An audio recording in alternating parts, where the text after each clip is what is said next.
Good evening. Thank you for staying with us throughout the night for your Super Tuesday coverage. We are going to begin tonight at 10 with the presidential primary results.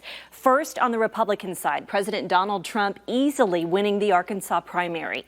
Here a look at the results. As you see, Donald Trump getting 97% of the vote. Meantime, tonight on the Democratic side, KETV projecting that Joe Biden wins the state of Arkansas, outpacing both Michael Bloomberg and Bernie Sanders, who had been neck and neck with Biden in a recent Talk Business and Politics Hendricks College poll. Let's take a look at those numbers. Now at 10, storms tonight, but periods of rain through the weekend and beyond. I'll time it out hour by hour coming up. Plus, high school basketball affected by the coronavirus concerns in Arkansas. How parents are reacting to the state tournament being postponed. I just prayed, Lord, just let us get this game over with. And even the sports world has come to a screeching halt.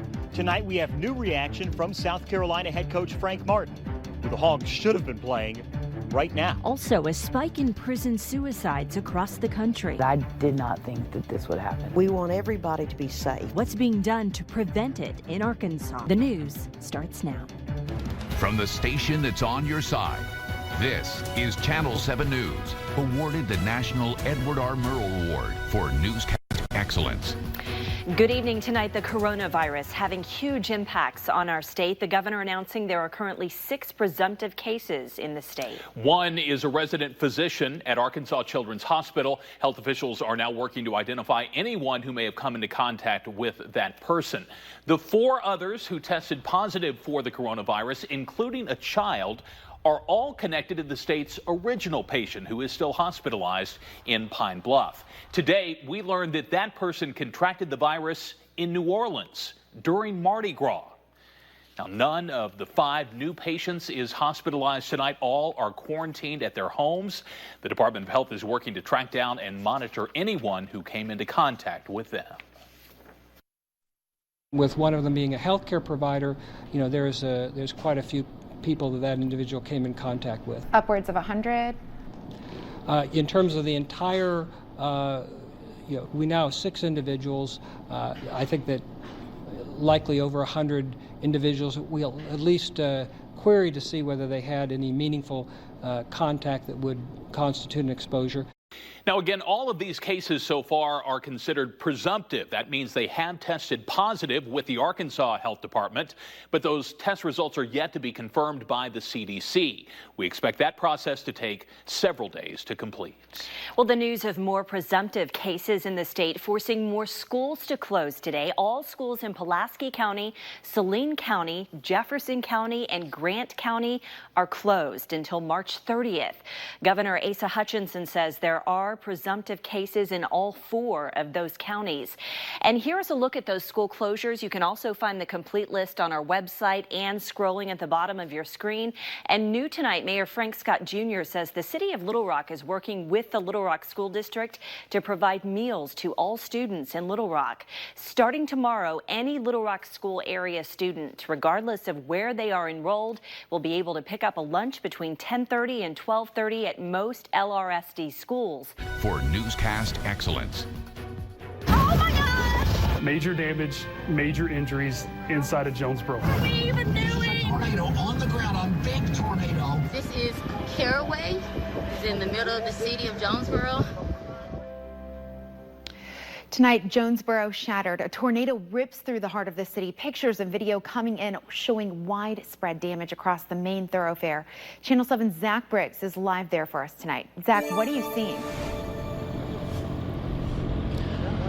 Well, Janelle, this powerful tornado certainly made its mark across the city, ravaging homes and businesses. Check it out behind me here. You're at the mall at Turtle Creek, which is destroyed inside and out. You have metal dangling inside. The entire facility is absolutely gutted. The debris extends across the entire section of this particular mall, and it is an absolute mess here. And the mall parking lot is also acting as a command center for law enforcement and other first responders. Now, we have plenty of viewer video coming into the newsroom showing just how devastating this twister was earlier this afternoon. Now, Tearaway Road is riddled with destruction, impacting Gateway Tire and Cheddar's Restaurant, among other businesses. You have cars left overturned, the twister even damaging the Jonesboro Airport, the terminal, I'm told. Now, earlier today, we learned at least 5 people sustained minor injuries as a result of the tornado. 4 shelters have been established for those affected by the tornado. And right now, multiple law enforcement agencies and the National Guard are working to secure the impacted sites throughout town. Mayor Harold Perrin and Craighead County Judge Marvin Day advising everyone to stay indoors and avoid coming out to check out the areas hit by the tornado, as curious as folks may be. One of the biggest things that would help us tomorrow for the average citizen is, I know you want to come see it. I understand. Please don't. I'm seriously, please don't. We're doing the best we can, and we really don't need a bunch of people coming in just to sightsee. Please lean on folks like y'all, social media, to see what's really going on. And once again, this tornado absolutely destructive here in the city of Jonesboro. The parking lot littered with the debris. You have this in my hand here. You have tons of wood throughout the parking lot. And officials telling me that the assessment of the damage will really begin tomorrow. And the curfew from 7 p.m. to 7 a.m., that's going to be taking place once again tomorrow. Janelle? All right, Zach, thank you. We're going to check back in with you later. The National Guard has been called in to assist in Jonesboro. Again, the mayor asking everyone to stay inside, telling them to not go, quote, sightsee.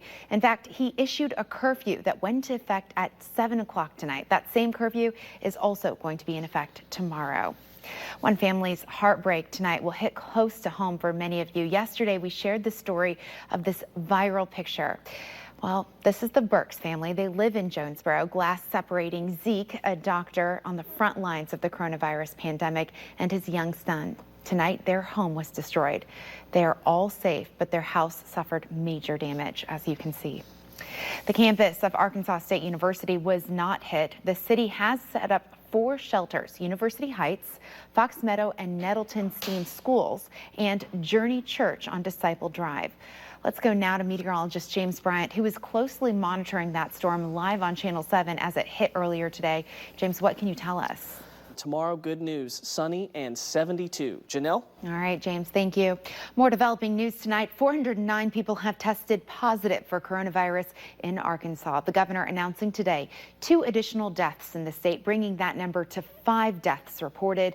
26 people have recovered. Right now, keeping Arkansas's economy afloat is a high priority for state leaders. Early this morning, the governor signing into law legislation to help businesses, and this afternoon announcing financial incentives to keep workers employed. Channel 7's Victoria Kapik has what you need to know. Janelle, the new law extends the tax filing deadline and funds Arkansas businesses, but state leaders know the new legislation won't be able to help the state on its own.